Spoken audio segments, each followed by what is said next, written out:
नमस्कार विद्यार्थी मित्र मैत्रिणींनो, स्वागत आहे सर्वांचे आपले यूट्यूब चॅनल टार्गेट स्पर्धा परीक्षा. आजच्या व्हिडिओमध्ये आपण महाराष्ट्र पोलीस भरती 2021 साठी सराव प्रश्न अभ्यासत आहोत. चला तर मग सुरुवात करूया आजच्या व्हिडिओला. आजच्या व्हिडिओचा पहिला प्रश्न आहे प्रश्न क्रमांक 1. मोसाद ही गुप्तहेर संस्था कोणत्या देशाची आहे? किंवा मोसाद ही गुप्तहेर संघटना कोणत्या देशाची आहे? तर पर्याय आहेत. पर्याय क्रमांक 1 इराण, पर्याय क्रमांक 2 कॅनडा, पर्याय क्रमांक 3 आहे इस्रायल व पर्याय क्रमांक 4 आहे अमेरिका. तर या प्रश्नाचे योग्य उत्तर आहे पर्याय क्रमांक 3 इस्रायल. मोसाद ही गुप्तहेर संघटना इस्रायल या देशाची आहे. प्रश्न क्रमांक 2. खालीलपैकी कोणत्या रासायनिक पदार्थाला आपण व्यावहारिक भाषेत तुरटी असे म्हणतो? पर्याय आहेत. पर्याय क्रमांक 1 सोडियम बायकार्बोनेट, पर्याय क्रमांक 2 फेरस सल्फेट, पर्याय क्रमांक 3 पोटॅशियम ॲल्युमिनियम सल्फेट व पर्याय क्रमांक 4 आहे कॉपर सल्फेट. तर या प्रश्नाचे योग्य उत्तर आहे पर्याय क्रमांक 3 पोटॅशियम ॲल्युमिनियम सल्फेट म्हणजेच तुरटी होय. व्यावहारिक भाषेत पोटॅशियम ॲल्युमिनियम सल्फेट या रासायनिक पदार्थाला तुरटी असे म्हणतात. प्रश्न क्रमांक 3. खालीलपैकी एकदल वनस्पती कोणती? पर्याय आहेत. पर्याय क्रमांक 1 आंबा, पर्याय क्रमांक 2 पेरू, पर्याय क्रमांक 3 कांदा व पर्याय क्रमांक 4 आहे मिरची. तर या प्रश्नाचे योग्य उत्तर आहे पर्याय क्रमांक 3 कांदा. कांदा ही खालीलपैकी एकदल वनस्पती आहे. प्रश्न क्रमांक 4. कोणत्या इंग्लिश गव्हर्नर जनरलने तैनाती फौजेची पद्धत अंमलात आणली? तर या प्रश्नाचे पर्याय आहेत. पर्याय क्रमांक 1 लॉर्ड मिंटो, पर्याय क्रमांक 2 लॉर्ड वेलेस्ली, पर्याय क्रमांक 3 आहे लॉर्ड कॅनिंग व पर्याय क्रमांक 4 आहे लॉर्ड कर्झन. तर या प्रश्नाचे योग्य उत्तर आहे पर्याय क्रमांक 2 लॉर्ड वेलेस्ली या इंग्लिश जनरल गव्हर्नरने तैनाती फौजेची पद्धत अंमलात आणलेली आहे. प्रश्न क्रमांक 5. राज्यसभेचा कार्यकाल किती वर्षाचा असतो? पर्याय आहेत. पर्याय क्रमांक 1 5 वर्ष, पर्याय क्रमांक 2 6 वर्ष, पर्याय क्रमांक 3 10 वर्ष व पर्याय क्रमांक 4 आहे स्थायी सभागृह. तर या प्रश्नाचे योग्य उत्तर आहे पर्याय क्रमांक 4 राज्यसभा हे स्थायी सभागृह आहे. यामध्ये राज्यसभेचा कार्यकाल हा मर्यादित नसतो कारण ते स्थायी सभागृह आहे. राज्यसभा हे देशातील वरिष्ठ सभागृह आहे व लोकसभा हे देशातील कनिष्ठ सभागृह आहे. प्रश्न क्रमांक 6. कोसाटबाच्या टेकडीवरून हे आत्मवृत्त कोणाचे आहे? पर्याय आहेत. पर्याय क्रमांक 1 गोदावरी परुळेकर, पर्याय क्रमांक 2 अनुताई वाघ, पर्याय क्रमांक 3 राणी बंग व पर्याय क्रमांक 4 आहे ताराबाई शिंदे. तर या प्रश्नाचे योग्य उत्तर आहे पर्याय क्रमांक 2 कोसबाडच्या टेकडीवरून हे अनुताई वाघ यांचे आत्मवृत्त आहे. प्रश्न क्रमांक 6. भारतीय अवकाश संशोधन संस्था इस्रोचे मुख्यालय कोठे आहे? पर्याय आहेत. पर्याय क्रमांक 1 बेंगलोर, पर्याय क्रमांक 2 श्रीहरिकोटा, पर्याय क्रमांक 3 अहमदाबाद व पर्याय क्रमांक 4 आहे तिरुअनंतपुरम. तर या प्रश्नाचे योग्य उत्तर आहे पर्याय क्रमांक 1 बेंगलोर या ठिकाणी भारतीय अवकाश संशोधन संस्था म्हणजे इस्रोचे मुख्यालय आहे. प्रश्न क्रमांक 7. राष्ट्रीय महामार्ग 50 म्हणजेच NH50 हा कोणत्या 2 शहरांना जोडतो? पर्याय आहेत. पर्याय क्रमांक 1 सातारा पुणे, पर्याय क्रमांक 2 पुणे अहमदाबाद, पर्याय क्रमांक 3 पुणे नाशिक, पर्याय क्रमांक 4 मुंबई आग्रा. तर या प्रश्नाचे योग्य उत्तर आहे पर्याय क्रमांक 3 पुणे नाशिक.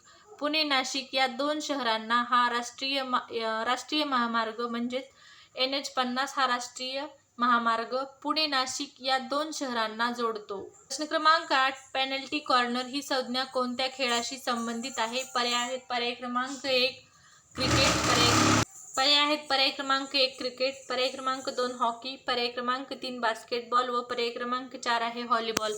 तर या प्रश्नाचे योग्य उत्तर आहे पर्याय क्रमांक 2 हॉकी. पेनल्टी कॉर्नर ही हॉकी या खेळाशी संबंधित संज्ञा आहे. प्रश्न क्रमांक 9. महाराष्ट्र केसरी कुस्ती स्पर्धा 2017चा विजेता कोण आहे? पर्याय आहेत. पर्याय क्रमांक 1 किरण भगत, पर्याय क्रमांक 2 विजय चौधरी, पर्याय क्रमांक 3 नरसिंग यादव व पर्याय क्रमांक 4 आहे अभिजित कटके. तर या प्रश्नाचे योग्य उत्तर आहे पर्याय क्रमांक 4 अभिजित कटके हे महाराष्ट्र केसरी कुस्ती स्पर्धा 2017चे विजेते आहेत. प्रश्न क्रमांक 10. उंट या शब्दाचा स्त्रीलिंगी शब्द ओळखा. पर्याय आहेत. पर्याय क्रमांक 1 सांडणी, पर्याय क्रमांक 2 उंटणी, पर्याय क्रमांक 3 उंटीन व पर्याय क्रमांक 4 आहे यापैकी नाही. तर या प्रश्नाचे योग्य उत्तर आहे पर्याय क्रमांक 1 सांडणी. उंट या शब्दाचा स्त्रीलिंगी शब्द आहे सांडणी. प्रश्न क्रमांक 11, दाती तृण धरणे या वाक्यप्रचाराचा अर्थ सांगा. पर्याय आहेत: पर्याय क्रमांक 1, दातात गवत धरणे. पर्याय क्रमांक 2, दात खाणे. पर्याय क्रमांक 3, शरणागती पत्कारणे. पर्याय क्रमांक 4, विनवणी करणे. तर या प्रश्नाचे योग्य उत्तर आहे पर्याय क्रमांक 3, शरणागती पत्कारणे म्हणजेच दाती तृण धरणे होय. आजच्या व्हिडिओमध्ये आपण थोडे मराठी व्याकरणाचे प्रश्न देखील घेतलेले आहेत. प्रश्न क्रमांक 12, पाचामुखी परमेश्वर या म्हणीचा अर्थ काय? प्रश्न क्रमांक 12 आहे, पाचामुखी परमेश्वर या म्हणीचा अर्थ काय? पर्याय आहेत: पर्याय क्रमांक 1, पुष्कळ लोक बोलतात तेच खरे मानावे. पर्याय क्रमांक 2 आहे, 5 जणांच्या मुखात परमेश्वर प्रकट होतो. पर्याय क्रमांक 3 आहे, परमेश्वराचे रूप पंचांच्या मुखात असते. पर्याय क्रमांक 4 आहे, अनेकांच्या नामस्मरणाने देव प्रसन्न होतो. तर या प्रश्नाचे योग्य उत्तर आहे पर्याय क्रमांक 1, पुष्कळ लोक बोलतात तेच खरे मानावे या म्हणीचा अर्थ आहे पाचामुखी परमेश्वर. प्रश्न क्रमांक 13, कृपण या शब्दाचा विरुद्धार्थी शब्द ओळखा. पर्याय आहेत: पर्याय क्रमांक 1, उदार. पर्याय क्रमांक 2, कंजूस. पर्याय क्रमांक 3, उद्धट व पर्याय क्रमांक 4 आहे सुलभ.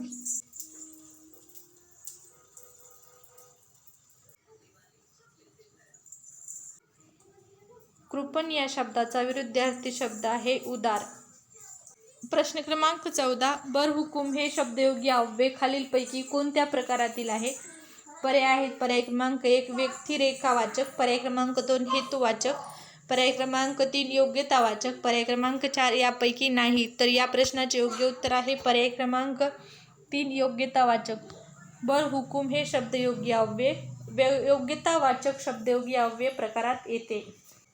प्रश्न क्रमांक 15, तुमचा मुलगा कुंभकर्ण दिसतो या वाक्यातील कुंभकर्ण हे मुळात कोणते नाम आहे? पर्याय आहेत: पर्याय क्रमांक 1, सामान्य नाम. पर्याय क्रमांक 2, विशेष नाम. पर्याय क्रमांक 3, भाववाचक नाम व पर्याय क्रमांक 4 आहे पदार्थवाचक नाम. तर या प्रश्नाचे योग्य उत्तर आहे पर्याय क्रमांक 2, विशेष नाम. मूळतः कुंभकर्ण हे विशेष नाम आहे, परंतु काही वाक्यांमध्ये विशेष नाम हे सामान्य नामांप्रमाणे वापरलेले असते. प्रश्न क्रमांक 16, मनुष्य नाक झाड काय? ज्याप्रमाणे मनुष्य नाकाने श्वास घेतो त्याचप्रमाणे झाडे किंवा वनस्पती कोणत्या अवयवाद्वारे श्वासोच्छ्वासाची क्रिया करतात असा प्रश्न आहे. तर पर्याय आहेत: पर्याय क्रमांक 1, पान. पर्याय क्रमांक 2, फूल. पर्याय क्रमांक 3, मूळ. पर्याय क्रमांक 4, फळ. तर या प्रश्नाचे योग्य उत्तर आहे पर्याय क्रमांक 1, पान. वनस्पती पानांद्वारे श्वसनाची क्रिया करतात. ज्याप्रमाणे मनुष्य नाकाद्वारे श्वसनाची क्रिया करतो त्याप्रमाणे झाड किंवा वनस्पती ही पानांद्वारे श्वसनाची क्रिया करतो. प्रश्न क्रमांक 17, बोलता बोलता विचार मालिका तुटल्यास कोणते विरामचिन्ह देतात? पर्याय आहेत: पर्याय क्रमांक 1, अपसरण. पर्याय क्रमांक 2, संयोग चिन्ह. पर्याय क्रमांक 3, अवतरण चिन्ह व पर्याय क्रमांक 4 आहे पूर्णविराम. तर या प्रश्नाचे योग्य उत्तर आहे पर्याय क्रमांक 1, अपसरण चिन्ह हे बोलता बोलता विचार मालिका तुटल्यास देतात. प्रश्न क्रमांक 18, 1 टेराबाईट म्हणजे किती गिगाबाईट? तर या प्रश्नाचे पर्याय आहेत: पर्याय क्रमांक 1, 100. पर्याय क्रमांक 2, 1000. पर्याय क्रमांक 3 आहे 10,000 व पर्याय क्रमांक 4 आहे यापैकी नाही. तर या प्रश्नाचे योग्य उत्तर आहे पर्याय क्रमांक 2, 1000. 1 टेराबाईट म्हणजेच 1000 गिगाबाईट होय. प्रश्न क्रमांक 19, राष्ट्रकुल क्रीडा स्पर्धा 2022 या खालीलपैकी कोणत्या शहरात आयोजित करण्यात आल्या आहेत? पर्याय आहेत: पर्याय क्रमांक 1, नवी दिल्ली. पर्याय क्रमांक 2, कॅनबेरा. पर्याय क्रमांक 3 आहे बुडापेस्ट. पर्याय क्रमांक 3 आहे बर्मिंगहम. तर या प्रश्नाचे योग्य उत्तर आहे पर्याय क्रमांक 4, राष्ट्रकुल क्रीडा स्पर्धा या शहरामध्ये आयोजित करण्यात आलेल्या आहेत. प्रश्न क्रमांक 20, जागतिक आरोग्य संघटनेचे मुख्यालय कोणत्या शहरात आहे? पर्याय आहेत: पर्याय क्रमांक 1, न्यूयॉर्क. पर्याय क्रमांक 2, अमेरिका. पर्याय क्रमांक 3, लंडन व पर्याय क्रमांक 4 आहे जिनेवा. तर या प्रश्नाचे योग्य उत्तर आहे पर्याय क्रमांक 4, जिनेवा या ठिकाणी जागतिक आरोग्य संघटना WHO चे मुख्यालय आहे. प्रश्न क्रमांक 21, भारताने अवकाशात सोडलेला पहिला कृत्रिम उपग्रह कोणता? पर्याय आहेत: पर्याय क्रमांक 1, आर्यभट्ट. पर्याय क्रमांक 2, रोहिणी. पर्याय क्रमांक 3, भास्कर व पर्याय क्रमांक 4 आहे इनसॅट. तर या प्रश्नाचे योग्य उत्तर आहे पर्याय क्रमांक 1, आर्यभट्ट. आर्यभट्ट हा भारताने अवकाशात सोडलेला पहिला कृत्रिम उपग्रह आहे. प्रश्न क्रमांक 22, फेसबुकचा संस्थापक खालीलपैकी कोण आहे? पर्याय आहेत: पर्याय क्रमांक 1, जुलियन असांजे. पर्याय क्रमांक 2, मार्क झुकरबर्ग व पर्याय क्रमांक 3 आहे वरील दोन्ही व पर्याय क्रमांक 4 आहे यापैकी नाही. तर या प्रश्नाचे योग्य उत्तर आहे पर्याय क्रमांक 2. मार्क झुकरबर्ग हा फेसबुक या संस्थेचा संस्थापक आहे. प्रश्न क्रमांक 23. आंतरराष्ट्रीय न्यायालयाचे मुख्यालय कोठे आहे? पर्याय आहेत पर्याय क्रमांक 1 हेग, पर्याय क्रमांक 2 पॅरिस, पर्याय क्रमांक 3 बर्लिन, पर्याय क्रमांक 4 वॉशिंग्टन.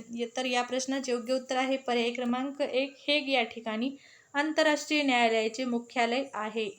प्रश्न क्रमांक 24. मालगुडी डेज या पुस्तकाचे लेखक कोण आहेत? पर्याय आहेत पर्याय क्रमांक 1 R.K. नारायण, पर्याय क्रमांक 2 APJ अब्दुल कलाम, पर्याय क्रमांक 3 सलमान रशिदी व पर्याय क्रमांक 4 आहे अरुंधती रॉय. तर या प्रश्नाचे योग्य उत्तर आहे पर्याय क्रमांक 1 R.K. नारायण हे मालगुडी डेज या पुस्तकाचे लेखक आहेत.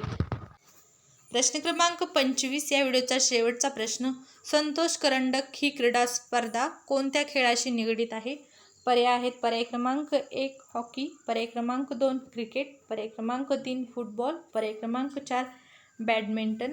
तर या प्रश्नाचे योग्य उत्तर आहे पर्याय क्रमांक 3. आजच्या व्हिडिओमध्ये एवढेच. आजचा व्हिडिओ जरा फास्ट घेतला. व्हिडिओ आवडल्यास नक्कीच व्हिडिओ लाईक करा, चॅनल सबस्क्राईब करा व बेल आयकॉन प्रेस करा जेणेकरून इथून पुढे येणारे सर्व नवीन व्हिडिओ तुम्हाला पाहण्यास मिळतील. या व्हिडिओमध्ये इतकेच. धन्यवाद.